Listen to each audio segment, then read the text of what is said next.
안녕하십니까. 저는 마디사랑병원의 변재영 원장입니다. 오늘은 어깨 통증의 원인 중에 흔한 병 중에 하나인 슬랩 파열의 치료 원칙에 대해서 주로 말씀을 드릴 텐데요. 슬랩 파열 중에서도 좀 더 진행이 된 상태에 속하는 만성적인 슬랩 파열의 치료 원칙에 대해서 말씀을 드리겠습니다. 만약에 슬랩 파열이 있게 되면은 관절을 싸고 있는, 특히 이제 상부 쪽에 연골이 떨어지는 그런 상황이 되기 때문에 파열된 연골로 인한 증상도 있고, 또 슬랩에는 이두근 장두 힘줄이 붙어서 나오게 되는데, 슬랩 부위가 떨어지게 되면 이두근 장두가 불안정해지거든요. 그럼 이두근 증상이 또 나타날 수가 있는 그런 복합적인 병이 슬랩 파열이 되겠습니다.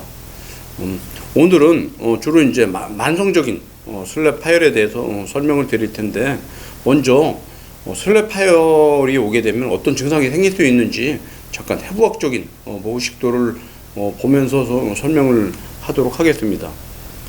지금 그림에 보시면은 화살표가 있고 길게 하얗게 보이는 부위가 있는데, 이 부위가 이두근 장두가 되겠고요. 이두근 장두가 관절 안에 붙는 부위가 슬랩이라는 부위가 되겠습니다. 이 부위에 있는 연골이 떨어지는 것이 슬랩 파열이 되겠고, 슬랩 파열이 오래 진행이 됐다면 이게 만성 슬랩 파열이 되겠죠. 그래서 오늘은 만성적인 슬랩 파열에 대해서 설명을 주로 드리게 되겠습니다. 지금 보시면은 이렇게 화살표 있는 부위에 이두근 장두가 붙게 되는데, 그 붙는 부위가 이렇게 돌아가면서 위쪽 부위가 슬랩 부위가 되겠습니다. 먼저 정상적인 슬랩 부위의 소견을 동영상으로 보여드리겠습니다. 지금 보시는 것이 정상적인 슬랩 부위가 되겠고, 길게 보이는 것이 이두근이고, 그 아래쪽에 이제 붙어 있는 연골이 슬랩이 되겠는데, 관절과 경계가 없이 잘 붙어 있는 것을 볼 수가 있습니다. 초기에 슬랩 파열이 이제 진행이 되게 되면은 처음부터 연골이 떨어지는 것은 아니고, 관절과 슬랩 부위, 경계 부위가 약간 이렇게 틈이 생기면서 퇴행성 되거든요.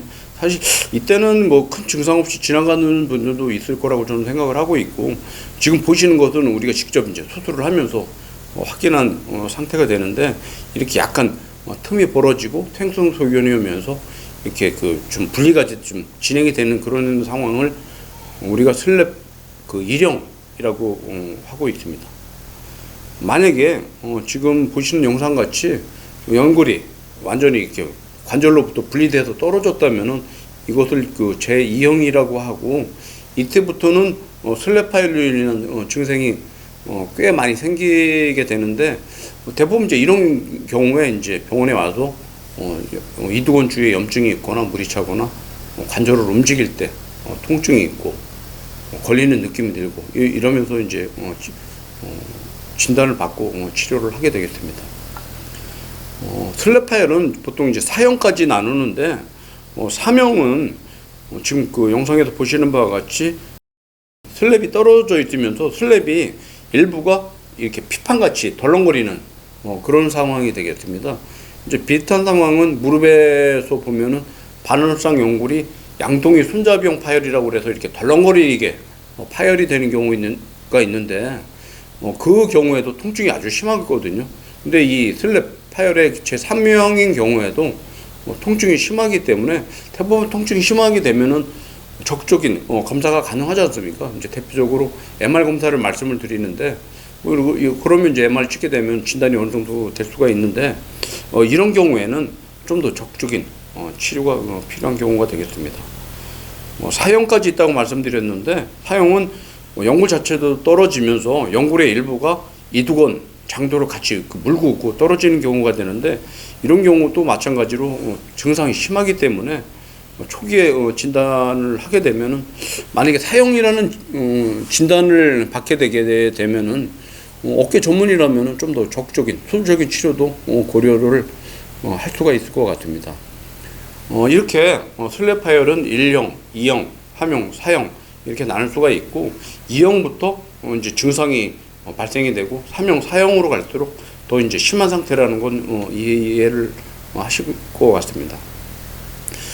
가장 흔한 것은 2형의 슬랩 파열이고 2형의 슬랩 파열이 이제 진행이 된다면은 그 슬랩 부위에 그 관절순이 더 이제 손상이 심해지겠죠. 지금 보시는 영상이 만성적인 제2형 슬랩 파열에 진행된 소견인데 연골도 상당히 너덜거리게 손상이 되어 있고 지금 보시면은 이두건도 이렇게 너덜거리게 손상이 된 것을 볼 수가 있거든요. 그래서 만성적인 2형의 그 슬랩 파열이 진행이 되면은 연골도 손상이 오고 이두건도 손상이 온다는 것을 이해할 수가 있을 것 같습니다. 만약에 여기서 이제 좀 더 진행이 된다면은 그 파열된 부위의 연골들이 지금 영상에서 보시는 바와 같이 완전 그냥 너덜너덜 거리는 그런 상황이 되거든요. 이런 경우에는 어깨 통증도 꽤 심하고 관절에 이제 자꾸 물이 차고요. 일상생활 조금만 해도 아프죠. 이런 상황으로 진행이 되겠습니다. 지금까지 이제 만성적인 그 슬랩 파열에 대해서 말씀드렸는데 대표적인 증상은 앞서 말씀드렸듯이 그 슬랩 부위에 붙는 이두근 장도와 관련된 증상인데 주로 앞쪽에서 그 통증을 느끼게 되겠고 어깨를 이제 사용을 하고 쓰거나 그 돌릴 때 이두근 부위에서 걸리는 느낌도 들 수도 있고 통증도 있을 수도 있게 되겠습니다.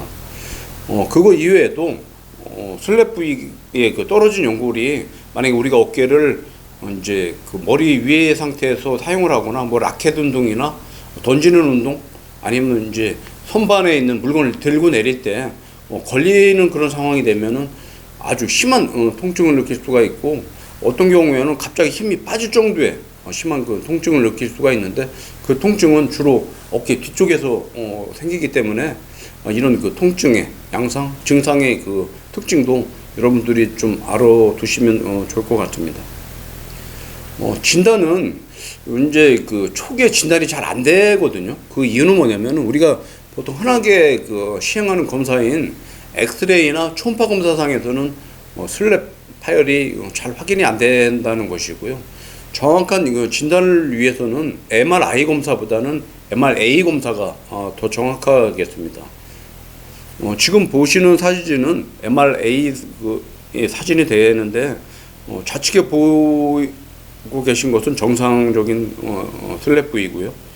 오른쪽에 보이는 사진이 슬랩 파열의 MRA 사진이 되는데 좌측에 그 정상적인 소견을 보시면은 검은 연골이 관절에 틈 없이 잘 붙어 있는 걸로 볼 수가 있고요. 오른쪽에 슬랩 파열인 경우에는 검게 보이는 연골이 관절로부터 분리돼서 그 사이가 하얀 이렇게 틈새가 있는 것을 볼 수가 있는데 이런 경우가 이제 관절로부터 연골이 떨어진 상황을 진단하는 그런 소견이 되는데 MRA는 이렇게 잘 보이지만은 MRI는 잘 안 보이는 경우가 있거든요. 그래서 만약에 슬랩 파열이 의심이 되는 분이라면은 MRA 검사를 꼭 권하고 싶습니다. 오늘 주로 말씀드릴 게 만성적인 슬랩 파열이라고 말씀드렸는데 슬랩 파열이 만성적으로 진행이 되게 되면은 슬랩 부위에만 그 손상이 더 진행이 되는 것이 아니고 대표적으로는 주위에 있는 회전근개, 위쪽에 있는 극장근이나 앞쪽에 있는 견과 파건을 자꾸 건드리게 되고 충돌이 되게 되는데 지금 왼쪽에서 보시는 영상과 같이 회전근개가 관절 내측에서 부분적으로 파열된 소견을 보이게 되겠습니다. 우측에 보시는 것은 이렇게 이제 충돌이 일어나게 되면은 이두건 부위가 계속 다를 거 아닙니까? 그렇게 되면 이두건 그 장도도 파열이 진행이 되겠고 지금 보시는 영상과 같이 이렇게 만약에 심하게 손상이 된다면은 환자가 느끼는 통증이나 불편감도 꽤 심할 것으로 생각이 됩니다. 만약에 이런 상황이 이제 더 진행이 된다면은 그때는 이제 회전근개가 완전히 파열이 되는 상황이 되는데 그냥 그냥 단순하게 파열된다기보다는 염증을 동반이 되면서 안에서 충돌이 되면서 갈리면서 이렇게 파열이 되게 되는 그런 상황이 되는데 지금 영상에서 보시는 바와 같이 아주 심한 손상과 염증을 동반한 회전근개 파열이 되기 때문에 이런 경우에는 환자분들이 대부분 통증도 심하게 느끼고 본인이 스스로 느낍니다. 아, 내가 어깨가 문제가 있구나. 이런 걸 느끼게 되기 때문에 환자분들이 병원에 오실 때는 적극적으로 검사를 본인이 원하는 경우도 저희들은 경험을 하고 있습니다. 대부분 이제 이런 상황까지 진행이 되면은 수술적인 치료가 필요한 경우가 되겠습니다.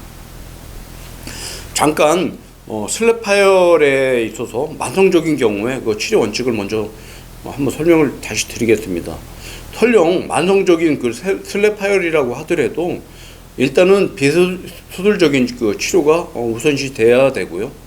치료의 방법으로서는 일단은 통증과 염증 치료를 먼저 시행을 하게 되겠고, 대부분 만성적인 슬랩 파열로 진행이 되면은 어깨 기능이나 그 근력도 떨어지는 경우가 많기 때문에 운동 치료를 같이 병행을 하게 되겠습니다. 하지만은 이런 그 충분한 비수술적인 치료를 시행을 했음에도 통증이 있거나 아니면 염증을 동반해서 자꾸 물이 차거나 앞서 말씀드렸듯이 충돌로 인해서 회전근개 파열로 진행이 된다면은 이때는 이제 여러 가지 이제 통증과 증상이 나타나게 되는 그런 상황이 되거든요.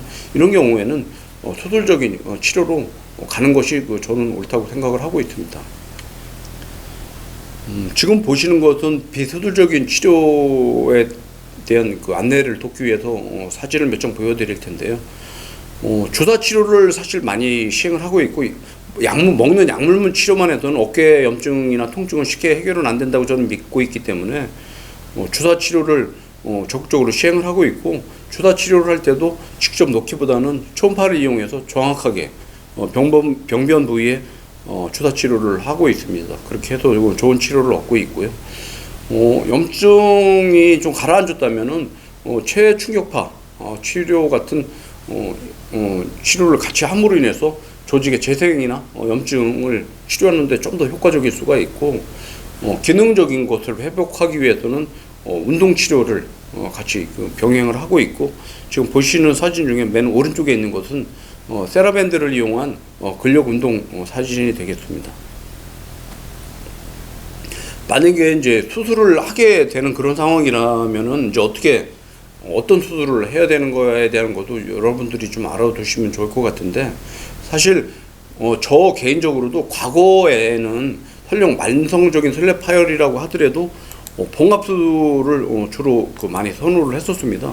하지만 요즘엔 잘 안 하는데, 그 이유는 급성기 때라면은 봉합수술에 대한 결과가 어느 정도 이제 좋지만은 만성적인 슬랩 파열인 경우에는 연골의 손상이 너무 심하고 설령 봉합을 해놔도 관절에 이게 잘 붙지 않는 그런 이유 때문에 봉합을 한 그 실로 인해서 주위의 그 조직이나 연골에 충돌이 되면서 오히려 더 심해지는 경우도 저는 과거에 많이 경험을 해봤기 때문에 요즘에는 지금 보시는 바와 같은 봉합 수술보다는 이두건을 아예 옮겨주는 이두건 이존술을 시행을 하고 있습니다.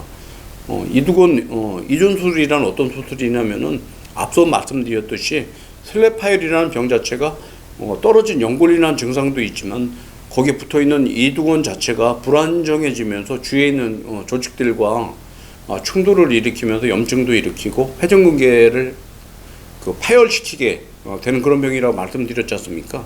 그렇기 때문에 만약에 이제 파열된 연골을 다듬어내고 불안정해서 충돌을 일으키는 이두건을 충돌이 되는 부위로부터 다른 부위로 옮겨 놓을 수만 있다면은 염증도 진행이 되는 것을 막을 수가 있고 통증도 해결할 수가 있거든요.